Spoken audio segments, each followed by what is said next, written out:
մեր քաղբանտարկյալները մարդիկ քարից չեն, առողջական խնդիրներ ունեն, Միքայել Սրբազանը ունի խնդիրներ, որքան էլ ինքը շատ ամուր մարդ է, հոգեպես ամուր, հոգևորական, մեր փայլուն հոգևորականներից չի ուզում խոսել այդ մասին, բայց իրողությունը այն է, որ նա ունի լուրջ խնդիրներ եւ տեղափոխվեց բարեբախտաբար ի վերջո իր առաջարկը ընդունվեց Իզմիլյան կենտրոնում բուժվելու համար, վիրահատության պետք է ենթարկվի,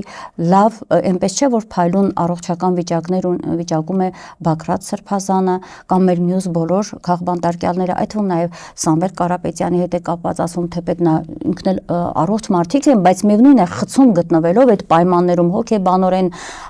հազար ու մի տեսակի հիվանդություններ են մարդիկ ստանում եւ մենք ի վերջո պան Խուդոյան տեսել ենք, ականատես ենք եղել մահվան դեպքերի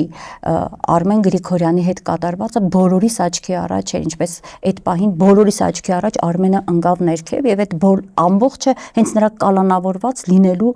հանգամանքով էր պայմանավորված։ Հիմա մենք այս դատերը, որ այսպես երկարում ու ձգվում են ամիսներով, մինչև ուր կարող է հասնել, մարդկանց առողջության հետ գործ ունենք։ Ես ուզում եմ հասկանալ այդ մարդկանց համակարգի դատավոր, դատախազ իշխանություն, իրենց մտածողությունը, ես ուզում են իրենք ուղղակի սպանել այդ մարդկանց։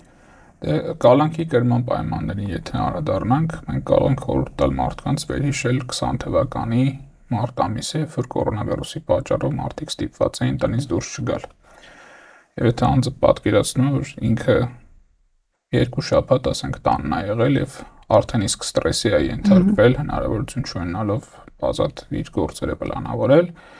մի քիչ էլ ավելացնենք, ասենք, պատկերացրեք, որ դուք 1 ամիս ձեր սեփական տնից դուրս չեք գալիս եւ որևէ անձի հետ չեք շփվում։ Ինչ որ մեկը տնի ինքը իր վրա այդ էքսպերիմենտը կատարի, ինչ հոգեբանական վիճակում կլինի եւ նույնիսկ առողջ մարդը կարող է շատ խնդիրներ ստանալ, իր տանը առանց հսկողության, ուղղակի պայման է դա, որ տնից դուրս չես գալիս, ոչ մեկի հետ չես շփվում։ Հիմա պատկերացնենք, որ դա պետք է կարա լինի բանտային պայմաններում, կարա լինի տևական ժամանակահատված, կարա լինի տարբեր հսկողության եւ տարբեր կարգերի պահպանման, խիստ ռեժիմների պահպանման պայմաններում, հետ չասած, եթե կարող է այդպիսի սահմանափակման ենթարկվի տարիքով անձնավորությունը կամ առողջական որևէ խնդիր ունեցող անձնավորությունը, իրականում բանտային պայմաններում լիակատար առողջ մարդն էլ երկար ժամանակ բանտային պայմաններում անցկացնի, միանշանակ առողջությունը վտանգվելու է։ Եվ հետեւաբար մենք պետք է գանք այն հարցից, որ այո, եւ անարդար կալանավորումը ինքը իրենով է վնասում անձին, եւ անարդար կալանավորումը նաեւ վնասում է անձին հոգեբանորեն, որտեղ եթե անձը գիտի ինքը անձնագործություն է կատարել մարդը սպանել է, ուղղակի հաշտ է իր ազատազրկման հետ։ Բայց երբ որ անձին ակնհայտ ապօրինաբար բանտարկում ես այն բանի համար, որ ինքը դուրս է եկել ճշմարտության կողքը կանգնելուն, դու իրան մի քանի եղանակով ես պատժում եւ սահմանափակում ես իր ազատությունը, իր մտքերը արտահայտելու եւ ազատությունից զրկում ես տնելով առողջության համար վատ պայմաններում եւ նաեւ ցույց ես տալիս մյուսներին, որ այսպիսի պատժի կարող է ենթարկվել, վախեցնում են, մահակ է փաստորեն։ Դուք փորձեք արտահայտել ձեր դժգոհությունը։ Այո, մահակ են դիմության գլխին փաստորեն կալանքի, հա, այս